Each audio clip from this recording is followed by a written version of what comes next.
To be told that your body is a ticking time bomb, it was terrifying. It's just an awful feeling, knowing at any moment she could lose her life. I was getting more lumps on my back, my thighs, and my abdomen. He was devastated. We didn't know what we were going to do.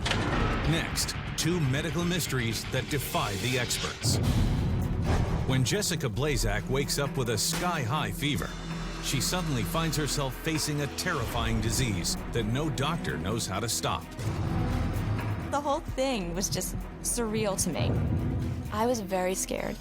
I felt I pretty much could die any minute. Then, Jake Tate, a young Air Force sergeant, is at his physical peak when a series of mysterious growths appear all over his body, putting his career and life on the line. I would be in so much pain that I would literally vomit. I said, I can't live with this any longer.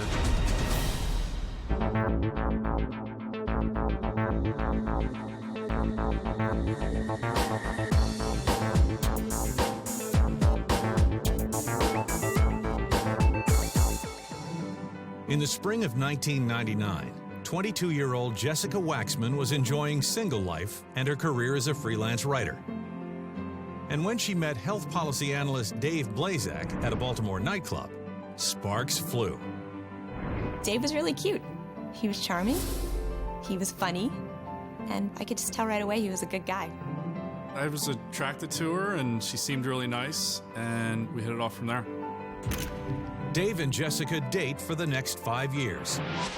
And in the fall of 2004, they get married. Soon after, they settle into a new home. The newlyweds couldn't be any happier. We like going out to parks, hanging out with our dog, just doing a lot of stuff outside. Jessica was always in good health. She never had any type of sickness. But then, one day in June of 2006, Jessica finds herself under the weather. I just felt unbelievably tired. I started to get really cold to the point where I was shivering. I'd had the chills. I just thought, well, you know what? I probably have the flu. So I decided to just take some over-the-counter painkillers and just sleep it off. I became concerned when I arrived home after work. When I checked her temperature, she had a 105 fever. It seemed dangerously high. And I thought, we definitely need to go to the hospital. They let us in right away. They told me I was severely dehydrated. And they gave me an IV. They just did basic tests and just thought I had a virus. They gave her over-the-counter fever-reducing medicine, and the fever went down and sent her on her way. I actually felt a little relieved that they thought it was nothing. But that night, the fevers came back. And over the next few days, her temperature continues to fluctuate. Jessica grows increasingly worried that she's been hit by something far more dangerous than a simple virus. I had a general feeling of nausea and just overwhelming sickness and fever. I probably had about 101 fever when I woke up. Around 3 or 4 o'clock in the afternoon, they would spike. They would go all the way up to 104, and it was scary. We tried over-the-counter fever-reducing medicine, but the fever kept coming back, and nothing was improving. I called the doctor, and he said that I needed to just try to let it run its course, and I would feel better. Exhausted from the constant temperature shifts, Jessica does her best to work whenever her fever is down. But it isn't long before a disturbing new symptom sets in. I got a very bad headache. If you can picture worse than a migraine, this was it. A searing pain. In the front of my head and in the back of my head and over my eyes. And all I see is kind of like when somebody takes a picture, you see the flashes. I've never seen Jessica this sick before, and I felt that we had to do something. He said to me, "You need to go back to the hospital." I rushed her straight to the ER. When we got to the emergency room, they could see that I was just in unbelievable amounts of pain. Because I was having headaches, they performed a lot of scans. They performed CTs. They performed x-rays. Every single test came back negative. And then they put her on high doses of IV antibiotics, just in case she had a bacteria or virus in her body. I was very frustrated at this point. I thought, am I gonna figure out what's wrong with me? 12 hours later, the medical team begins to suspect that Jesica has meningitis, an inflammation of the protective membranes that cover the spinal cord. It can be caused by a virus or bacteria and may be fatal. Meningitis was considered a possibility because of the headaches and the fever. This was the first time that I thought, oh my God, I could have something really serious. The thought of her possibly having meningitis was very unsettling to us and upsetting. They wanted to perform a spinal tap to find out if she definitely had meningitis. The whole thing was just surreal to me. I was very scared. We had to wait several hours for the results from the doctor. It was very nerve-wracking. I was very worried, but it was negative, and it was a big relief that she didn't have meningitis. But it felt like we were back to square one and didn't know what was wrong with her. The antibiotic was helping. The fever was still there, but it wasn't as bad. I think it was probably around 101, and my headaches were gone. So they said, okay, well, you're stable. You seem to be getting better. We'll send you home. I was pretty frustrated at that point. I knew I needed a second opinion. I saw an infectious disease doctor 2 days after our hospital visit. Jesica walks her through everything she's experienced over the past 3 weeks. And after performing a thorough exam, the doctor comes to a startling conclusion. It was very surprising to me. They thought I had leptospirosis. Leptospirosis is a rare infection caused by Leptospira, a bacteria found in fresh water that's been contaminated by animal urine. Leptospirosis did make sense, because Dave and I did go kayaking a couple weeks before I got sick. The doctor immediately orders a blood test. And 3 tense hours later, the findings come in negative for leptospirosis. Baffled, she consults with her team, and soon after suggests an even more alarming possibility. She thought it might be cancer. And that's when things got really scary. Some of her symptoms did match up with non-Hodgkin's lymphoma. She was having night sweats, she had spikes in the fever. My mom passed away from non-Hodgkin's lymphoma, so it brought back a whole lot of memories that were very unpleasant. The fact that cancer is now a possibility terrified us.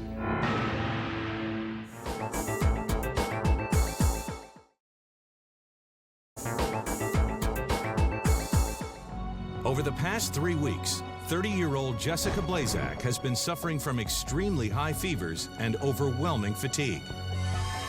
Despite performing multiple tests, her doctors aren't sure what's going on.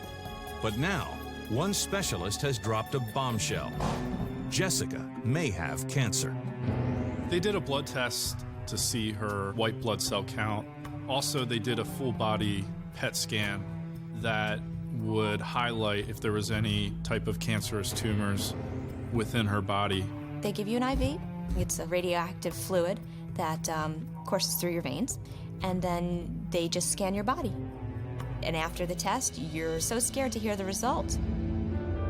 It was absolutely agonizing, and we couldn't wait till the actual results came back.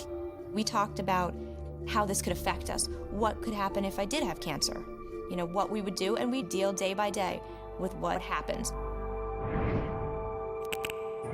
They let me know the next day that I did not have cancer. To hear that was an absolute relief. It was a huge weight off my shoulders, huge. But we were very frustrated that we weren't getting any answers and nobody could figure out why she is having these type of symptoms. As the days went on, I felt worse. I had muscle aches, the constant feeling of sickness, of nausea, of weakness. I felt I couldn't catch my breath sometimes. Even worse, her temperature keeps fluctuating. When the fever would spike to 105, I would get super cold. And I'd have to just go under the covers and try to just get warm again. And then when my fever would break, I would get very hot. So it was a cycle. The fever was taking a toll on her daily activities, and she was spending a lot of time in bed, sweating and bundled up. You feel helpless. You feel like there's nothing you can do. After having 105 fevers every day, it gets to the point where, like, you're thinking, geez, am I gonna wake up tomorrow?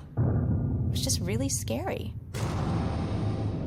Desperate to help Jessica, Dave devotes himself to researching doctors and soon comes across a highly respected internist he thinks his wife should meet, Dr. Abby Mae Miller. Jessica first went to see Dr. Miller about 3 weeks after she was released from the hospital. When I went to see Dr. Miller, my fever was probably around 104. I ran a fever all day long.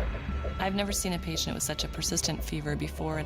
The fever itself isn't so dangerous, but most of the causes for a fever that persists can be dangerous. So I wanted to repeat her blood cultures.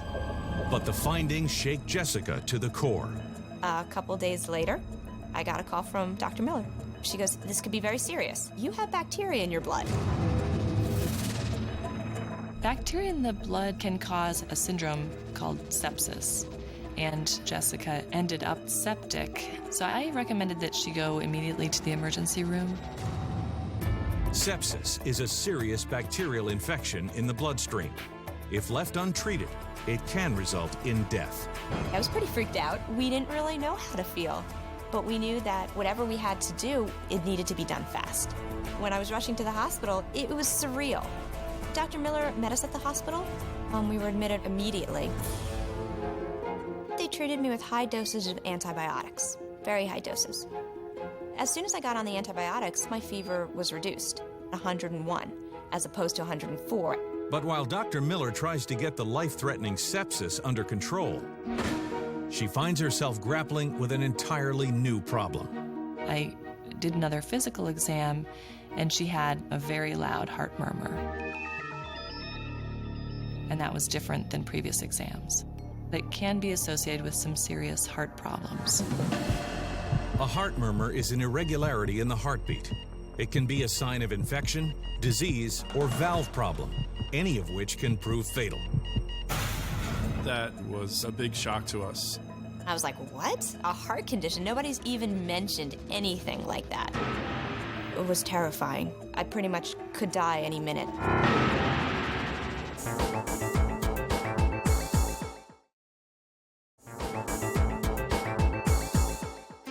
Jesica Blaszczak is in a horrifying state. She just learned that she's septic. A deadly bacteria is coursing through her body. And 2 hours after being admitted to the hospital, her doctor has discovered that she has a dangerous heart murmur. Now, cardiologist Dr. Michael Notarianni has taken over her case. When I first met Jessica, she was very sick.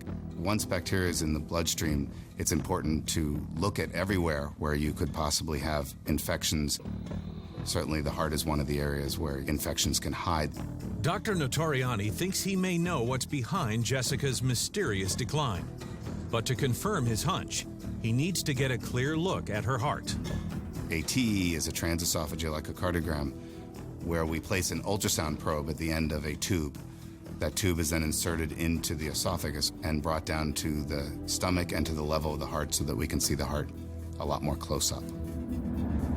The transesophageal echocardiogram confirmed the diagnosis of endocarditis. Endocarditis is a life-threatening infection of the heart. In a healthy individual, when bacteria enters the bloodstream, the immune system fights it off.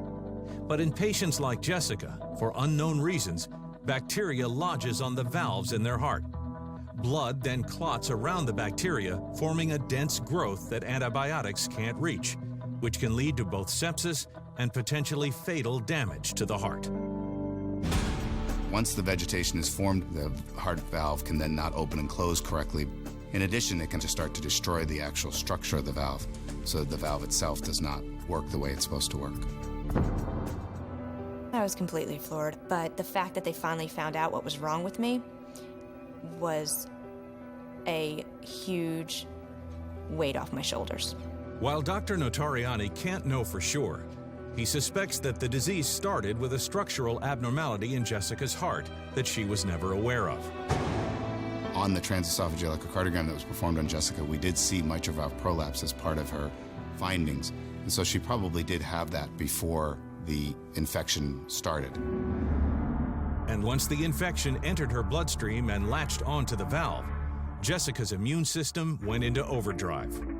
Your body's mechanisms for fighting infection include fevers. Raising the temperature is one way of killing off infections. Headaches would accompany that because of the body's attempt to fight the infection that's there. While doctors tried to keep her symptoms in check with antibiotics, they only helped so much because they couldn't get to the source of her infection, the vegetation on her valve. The clot also blocks blood flow to the center of the bacteria, and you need blood flow in order to get the antibodies in to kill off the bacteria. Eventually, her infection escalated and became so severe that Jessica became dangerously septic. The infection spread throughout the entire body. And to make matters worse, as the bacterial growth on her heart mushroomed, it began tearing her mitral valve apart. A torn valve in your heart leads to increased pressures in the top chamber of your heart, which can then force more pressure into your lungs and lead to complications. If Jessica's condition had not been eventually diagnosed, she would have developed congestive heart failure. She would then not have been able to breathe, and eventually her heart would have stopped. I feel like I'm the luckiest person ever, because if they didn't find out when they did, I would have died. With a massive growth of bacteria threatening to shut her heart down, it's imperative that Dr. Notoriani operate as soon as possible. While prolonged antibiotics might be able to cure her infection, because of the size of her vegetation, it would need to be cut out. And because the valve was torn, it would need to be surgically repaired. I never thought I would ever be 30 years old and have to go through open heart surgery. It was insane. Unfortunately, the medical team can't perform the complicated surgery until they deal with an even more pressing issue, the sepsis that's flooding Jessica's bloodstream. It is dangerous to operate on somebody who is septic. Their body is fighting the infection. It doesn't have the ability to recover as easily. They couldn't perform the surgery right away because she had bacteria all throughout her system, and they need to eliminate that before they did open heart surgery. In a race against time, Dr. Notoriani immediately doubles Jessica's dose of antibiotics, hoping to eliminate the infection before her valve literally blows out. To be told that your body is a ticking time bomb, that your body is essentially working against itself, it scared the hell out of me. I was absolutely terrified. It's just an awful feeling knowing that at any moment she could lose her life.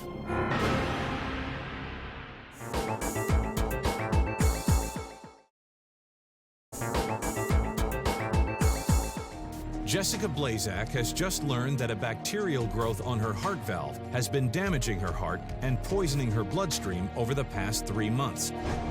Now, she's undergoing a course of antibiotics to combat the lethal infection so that surgeons can operate. But at any given moment, her valve could collapse. After 3 days of being on the antibiotics, Jessica was finally cleared for the surgery. I was very scared something would go wrong and I would never wake up from this kind of surgery. I felt very helpless when she was being wheeled into surgery. At that point, there's nothing that I could do. It's all in the hands of the doctors. Pray for the best. Once the surgeons gain access to the heart valve itself, the mass is actually just cut out with a scalpel. And then the mitral valve was sutured back together again. After 6 grueling hours, the surgeon pronounces the operation a success. They were able to remove the bacteria to save her valve. It was a huge relief knowing that the surgery went well. When I woke up, I was fine. Thank God. Jesica was able to go home about a week after the surgery. I had to be on antibiotics for a month to make sure that all of the bacteria was out of my system. Jessica's prognosis now is excellent. She has recovered completely from the surgery. I didn't sustain any lasting damage. My heart is completely back to normal. Thrilled as she is to be alive and healthy, Jessica can't help but wonder why it took so long to get a solid diagnosis. In retrospect, endocarditis is something that is detectable. It's very frustrating to think about how come so many experts miss the diagnosis. I had all the textbook signs of endocarditis, but nobody noticed. She is very atypical in that she did not have any of the usual risk factors that we knew of. Diagnosing endocarditis is tricky because of the presentation. Fevers can be caused by lots of different things. I don't think it's anybody's fault. I just think that I'm lucky to be here. And I appreciate the fact that somebody found it. Today, Jessica is symptom-free and as active as ever. She's back to living a very normal, healthy lifestyle, but she is definitely still at high risk for developing endocarditis again in the future. She needs to take antibiotic before she does any type of procedures that could possibly introduce bacteria back into her bloodstream. I feel fantastic. I feel like I'm finally back to myself. It's been 3 years since the surgery, and I have a healthy heart. She was extremely brave and courageous for everything that she went through, and I care about her very much.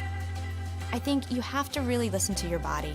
If you feel sick, if you feel something is wrong, follow up with it, because it might be something serious. You might not be able to sleep it off. I'm just so unbelievably lucky. I thank God every day that I made it through, and I made it through healthy. While Jesica Blaszczak went to the doctor soon after her symptoms first set in, Jake Tate ignored an onslaught of bizarre growths until a crisis forced him to face the horrifying truth. In August of 2006, 20-year-old Jake Tate, a one-time star basketball player, was focused on winning something bigger than a game: the girl of his dreams. Heidi and I met at a restaurant we were both working at in Knoxville. I knew she was the one. Jake was very athletic. He's a very good-looking guy. He's 6'6", and he has one of the most determined, hardworking natures, and he won't let anything stand in his way. I asked to take her to dinner after work, and she introduced me to her son, Benjamin. And when I saw how sweet he was with Ben, it was just immediate. Heidi and I dated for 9 months before I proposed. We got married in Vegas on May 29th. And almost as soon as they return from their honeymoon, Jake makes a momentous decision. I knew that I had to have a better job to support my wife and child. So in June in '07, I decided to join the Air Force to do tech school for meteorology. After basic training, I was stationed in Biloxi, Mississippi. It's kind of like really strict college. You go to class every day, and you learn how to forecast meteorology. To think that you complete 2 years of college in 8.5 months is pretty crazy. I would wake up at 4 o'clock in the morning, get ready for school, and the day ends about 3 o'clock. And then you do PT till about 6. It's constant physical and mental strain. Over the next several months, Jake slowly adapts to the demanding routine. He has no clue that his life is about to spin out of control. I was in the shower and I noticed that I had a small lump that was the size of an eraser on a number 2 pencil. It was protruding from the right side of my abdomen. I thought maybe I hurt myself exercising. I just kind of thought it'll go away.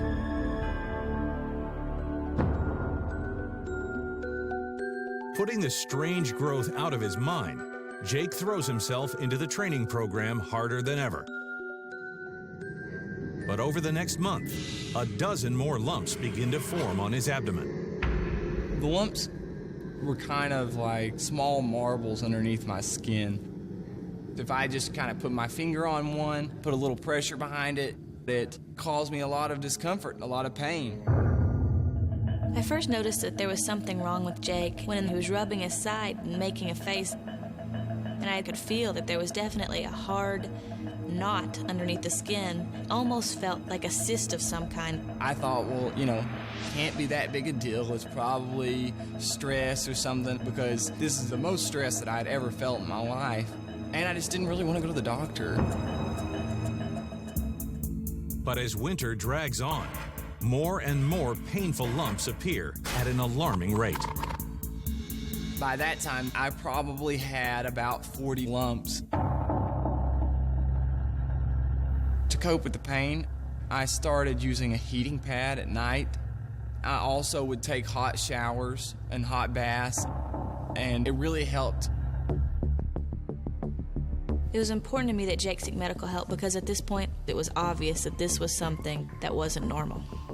I really just didn't want to go to the doctor, and I was going to continue to do what I'd been doing, ignore them, because I was still so young and new in the Air Force, and I was afraid that something like this could possibly get me kicked out. Determined to maintain his status in the Air Force, Jake focuses on his studies, and in the spring, he graduates with flying colors. Soon after, he lands his first military assignment. I moved to South Carolina to Shaw Air Force Base to start my job as a meteorologist. When we initially got to South Carolina, there seemed to be a pause in the symptoms. It was a lot more warm and dry in South Carolina. The heat and the lack of humidity and the lack of stress as I had learned my job and I was doing well at it. And so I started feeling a lot better. The lumps would become smaller in size and they would hurt less. We thought maybe it was just going to take care of itself at this point. As the lumps seem to shrink with each passing day, Jake and Heidi breathe a huge sigh of relief. Unfortunately, the reprieve is short-lived. In late October, early November, I was getting more lumps. On my back, my thighs, and my abdomen. These symptoms that he was having came back as strong as they had ever been before we left, and for the most part worse. At this point, we actually started counting. Heidi and I would go through and take a highlighter and mark each lump. I've had about 60 of them. The hurt was like a stabbing sensation. He was in such extreme pain that he was almost in tears. And that's just not my husband. There were some times when I would be in so much pain that I would literally vomit. I would start throwing up because I hurt so bad. He was withdrawing himself from the family, and he was short with us, whereas he would never have been that way before. I suggested that Jake go see a doctor. I was pushing him to go. But Jake was in complete denial about it, and he didn't want to think about it. He didn't want to talk about it. I really didn't want the Air Force to find out. I was afraid that they would take away my job. I was afraid that I would get in trouble at this point because I'd kept it quiet so long, and there's not like you wake up overnight and have so many lumps. At this point, our lives and his life had been totally turned upside down. He needed to go to the doctor.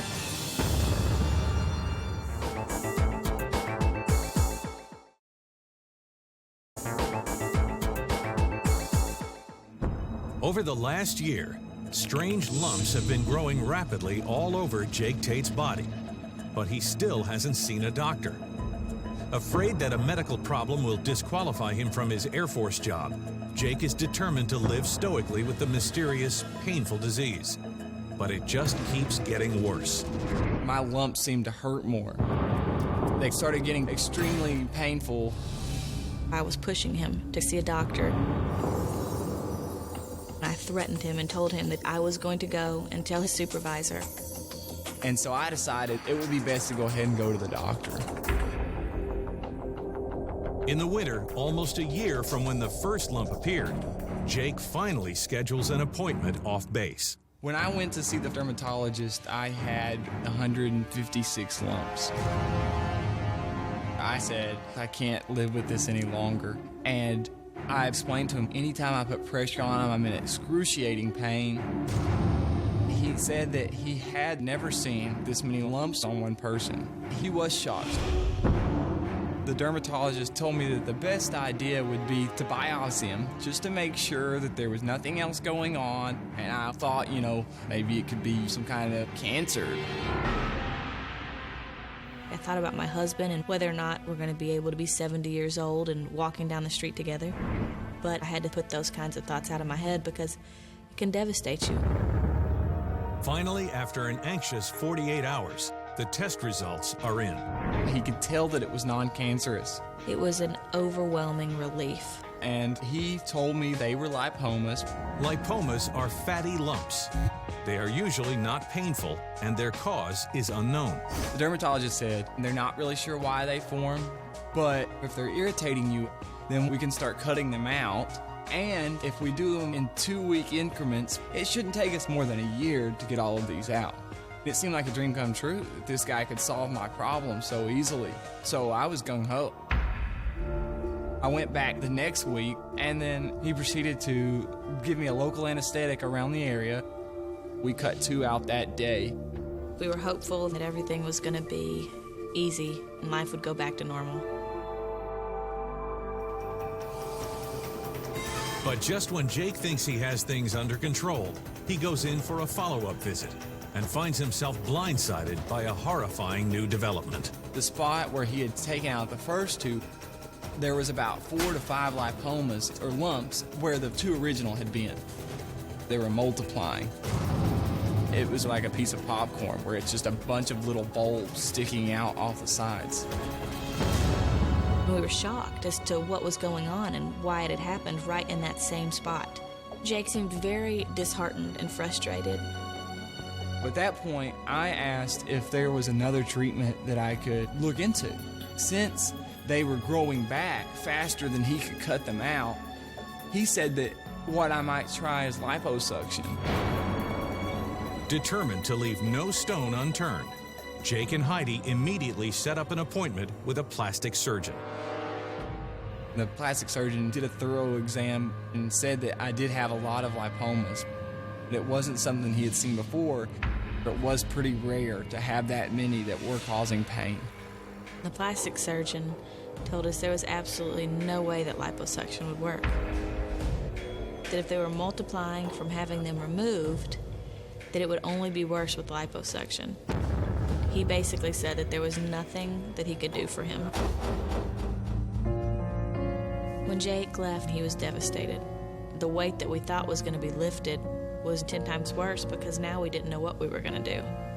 I was in a lot of pain constantly, and things were only getting worse. And then I said to him that maybe we should make another appointment to go see the doctor on base.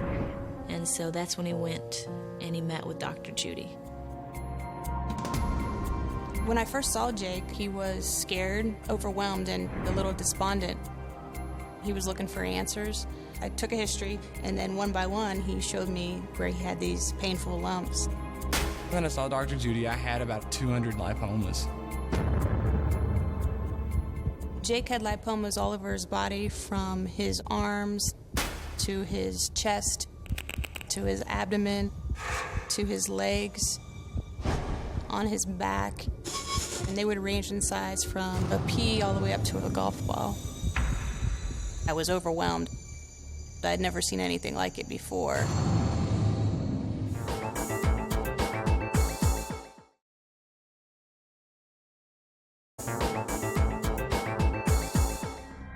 Over the last year, more than 200 agonizing lumps have surfaced on Jake Tate's body, and no doctor can explain what's wrong with him. Now he's in the hands of Dr. Carrie Judy, who is completely shocked by what she's seeing. Never in my life had I seen a patient with that many lipomas before. Anytime I would touch any of his lipomas, he would wince, and I wasn't honestly quite sure what to do. I was very concerned because I knew that Jake was active duty military, and you have to be fit to fight, and I knew this would impact his career if there wasn't a cure. But before she can deal with Jake's future, Dr. Judy needs to get his pain under control. She prescribed him pain medication that helped him feel better. And I tried to find out if there was anybody that knew more about it than I did. After leaving Dr. Judy, I was definitely a lot more positive. Over the next 2 weeks, she spends countless hours trying to put the pieces of the puzzle together. And now, Dr. Judy thinks she may have found an expert who can answer all of their questions. Dr. Karen Herbst. She actually specializes in fatty disorders, things that are a little bit rare and a little bit more difficult to treat. We scheduled an opportunity for me to meet with Dr. Herbst. That was a great feeling. Dr. Herbst did a full body exam. She went over every lipoma and checked me out from head to toe. When I examined his trunk, he was exquisitely tender. When I would touch him, he would wince and shift his body. Based on Jake's painful lipomas, I gave him a diagnosis of Dercum's disease. Dercum's disease is a rare disorder in which the body forms acutely painful lipomas. In a healthy individual, small amounts of fluid containing toxins continually leak from blood vessels and are easily flushed out of the body. But in patients like Jake, for some unknown reason, too much fluid is released and settles between cells, creating inflammation. To clean up the toxic fluid, the body sends blood cells to the rescue. And to feed those cells, it produces fat, which gradually builds up into solid growths. If you have a vessel that leaks fluid, that fluid should normally leave, but if it doesn't, then it's going to sit in that area and stay. It's like you take the garbage out to the street, but it never gets picked up by the garbage truck. So it starts to almost ferment in the tissue. It becomes more and more toxic, and it sends signals out to cells called macrophages to come in and clean up the mess. They eat up all of the garbage that's in the tissue. These macrophages need to have food themselves. So the fat in the areas of the lipoma most likely grows in order to feed the cells that have accumulated in that tissue itself. My gut reaction to finding out that I actually had Dercum's disease was to jump up and cheer. I was really happy that I found out what was wrong with me. I thought about where we were going to go from here. I was hopeful for the future. While much about Dercum's is a mystery, Dr. Herbst is one of the world's foremost experts on it, and she suspects that Jake may be genetically predisposed to the disease. My understanding is likely there's been a mutation in a gene that's passed down amongst family members, and that causes the blood vessels and fat tissue to respond differently to inflammation. Dr. Herbst also has a theory about what triggered the onset of Dercum's in Jake's case. He had just undergone boot camp and an extreme amount of physical activity. When you undergo physical activity, you produce a lot of lactic acid, and then it's taken to the liver and it's metabolized. Well, in someone who has Dercum's disease, the lactic acid is released outside of the cell, but then it just sits there. And the more Jake exercised, the worse his symptoms became. But surprisingly, they improved during the hot summer in South Carolina. The heat probably helps Jake because it dilates the blood vessels, and dilation actually draws more fluid from the tissue back into the blood vessels, and it gives a little bit of relief to the nerves during that period of time. But even physicians on the cutting edge of research like Dr. Herbst don't understand why Dercum's is so painful. However, she can explain why the lipomas multiplied when Jake had them surgically excised. When you remove the lipoma, you leave behind an area of inflammation. Whenever there's inflammation, there's an over-responsiveness of the body. Inflammation in the area of surgery stimulates leakage and fluid to accumulate. So having lipomas removed in Dercum's disease causes a vicious cycle of growth of fat. Despite the harsh reality of the disease, Jake is aware that his prognosis would have been dire if he hadn't been diagnosed when he was. The worst case scenario with Dercum's disease is somebody who is unable to handle the excess amount of fluid in their body. So as the fluid builds up over time, it also fills up in the lung, and that can actually lead to death. The grim truth is there's no medication that can shrink the lipomas, and no surgery that will permanently remove them. Unfortunately, there is no cure for Dercum's disease. This is a lifelong problem, so these should continue to grow over time. When the realization hit that Jake was going to have to live with this disease for the rest of his life, and that the lumps were going to continue to multiply, it's devastating. I wanted to cry because I knew that this was going to be a long, hard battle. But Dr. Herbst also has some good news for Jake and Heidi. There are ways that they can manage the symptoms. I can make a number of recommendations to possibly decrease some of the fluid in his tissue and enable Jake to have as long of a life as somebody who doesn't have Dercum's disease. He should avoid physical activity, and he needs to decrease the amount of stress in his life. He has to change every aspect of his life. While Jake is grateful to finally know how to cope with his devastating condition, he can't help but wonder why no other doctor was able to give him a solid diagnosis. We really don't receive education on how to diagnose fat disorders.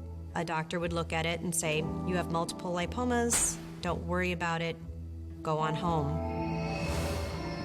Today, Jake is bravely living with his condition. Unfortunately, he may have to give up the job that has meant so much to him.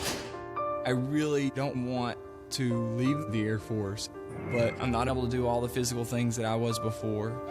Jake's case is currently under medical review to determine whether or not he'll be able to continue serving in the military.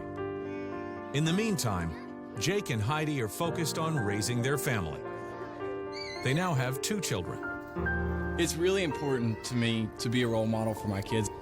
As a father, my sons especially look up to me. I know that this is something that is going to be with us forever, and I really hate that for him. My wife and I recently just counted again. I'm up to 815 lipomas now. Currently, I'm taking 2 different kinds of pain medicine. It helps me be able to perform everyday tasks like pick my kid up. And so the medications have definitely helped with stuff like that.